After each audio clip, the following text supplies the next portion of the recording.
When you think of cold-blooded trash talkers in basketball, a few names come to mind. But none did it with the quiet, ruthless confidence of Larry Bird. In fact, Larry didn't just talk, he backed it up every single time. Bird entered the NBA in 1979, joining a struggling Boston Celtics team. But right from the start, it was clear, this guy wasn't just good, he was different. He had a chip on his shoulder, a deadly shooting stroke, and the nerve to tell you exactly what he was about to do, and then go out and do it. One of Larry's most iconic early moments came during the 1981 season. The Celtics were facing the Indiana Pacers. Bird caught the ball in the corner, glanced at the defender, and calmly said, "I'm gonna hit this shot right in your face, and there's nothing you can do about it."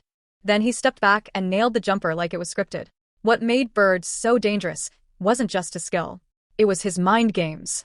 He'd tell opponents how he was going to beat them, the move, the spot, the time on the clock, and then execute it with surgical precision. And the craziest part? It wasn't loud or flashy. It was almost businesslike, like a cold warning. His confidence wasn't just arrogance, it was preparation.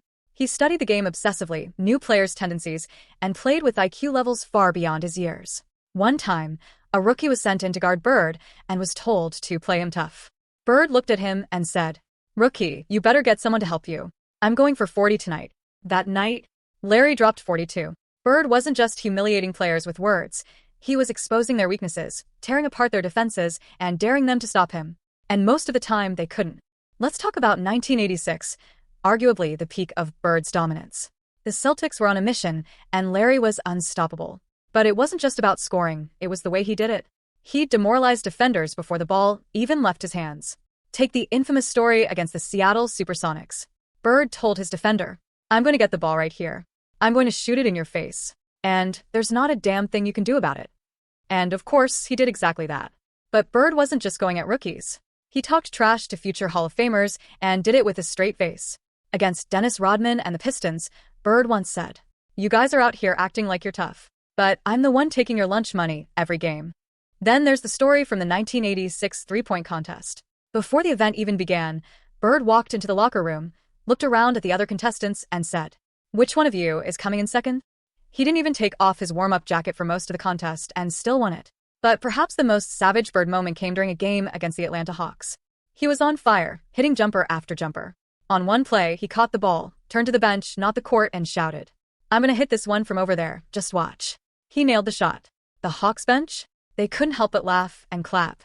Yes, the opposing team was cheering for him. Another time, playing against Clyde Drexler and the Trail Blazers, Bird had a triple-double by the third quarter. So what did he do? He asked to be taken out of the game. He was bored. Larry wasn't just outplaying people physically. He was living rent-free in their heads. Players would come in thinking about guarding him and leave wondering if they even belonged on the court. And yet, all of this came with no theatrics, no chest-pounding, no dancing. Just a cold stare, a few choice words, and a dagger from 25 feet. Bird used his mouth like a weapon, but it was backed by skill, intelligence, and that deadly confidence. And if you didn't believe the talk, well, the scoreboard usually did. If Larry Bird's trash talk and mind games broke opponents' confidence, his clutch shooting destroyed their hope. Because when the game was on the line and the pressure was sky-high, Bird didn't fold. He thrived. He lived for those final seconds when everyone else's nerves started to shake. That's when Larry Bird's legend hit its peak. Let's go back to 1985, Boston versus Portland.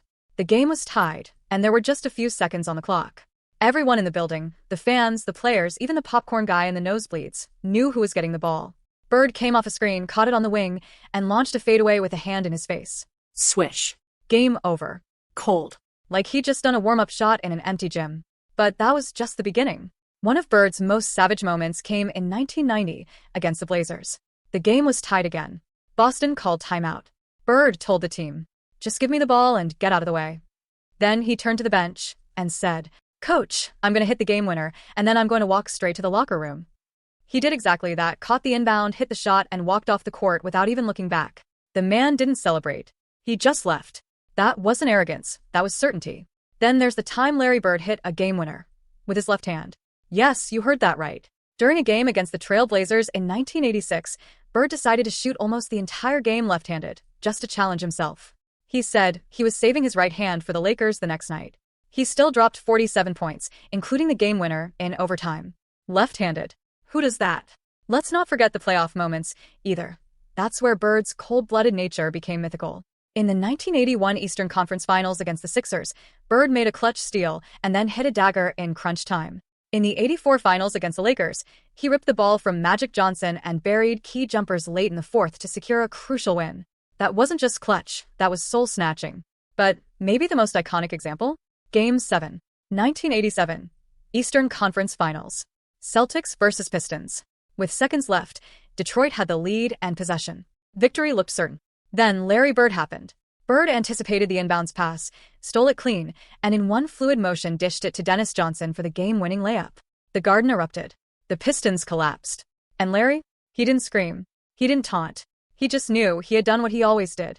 Changed the course of the game in the blink of an eye. That moment didn't just save a game. It saved a season. Larry Bird didn't just hit clutch shots. He owned clutch moments. He was the guy you trusted when it mattered most, because when the world got quiet and the lights got hottest, Larry Bird got deadliest.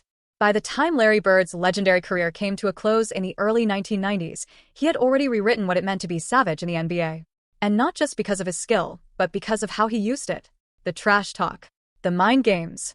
The clutch daggers. The disrespectful left-handed nights. All of it stitched together a legacy so bold, so ruthless, that even decades later, players still tell Bird stories like ghost tales around a campfire. Ask his rivals, the people who try to stop him. Their words say it all. Magic Johnson, Bird's greatest rival and friend, once said, "Larry Bird is the only player I've ever played against who would tell you what he was going to do, and then do it." Michael Jordan, the most competitive athlete of all time, didn't hand out compliments easily. But about Bird, he once said, "Larry was a bad man. He's the greatest trash talker ever. He'd talk trash to anybody, and then back it up. It was embarrassing sometimes for us." Charles Barkley? He called Bird, quote, "the biggest trash talker and the baddest white boy ever to play the game." This wasn't just respect. It was a form of fear wrapped in admiration. Because Larry wasn't flashy. He didn't have the hops of Jordan, or the handles of Magic, or the speed of Isaiah. But what he had was deadly precision, ice-cold confidence, and a killer's mentality. He once dropped 60 points on the Hawks, and the Hawks bench was laughing and cheering for him. Think about that. His opponents couldn't believe what they were seeing. Even they were fans.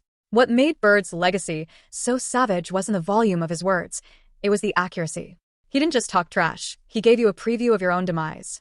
And then made you live through it, step by painful step. He did it with a back that was breaking down. He did it with ankles taped like mummies. He did it when his team needed him most. And even when he couldn't move the way he once could, the brain and the mouth never lost a step. And let's not forget, Larry Bird wasn't just a scorer. He was a 3-time NBA champion, 2-time Finals MVP, 3-time League MVP, and a 12-time All-Star.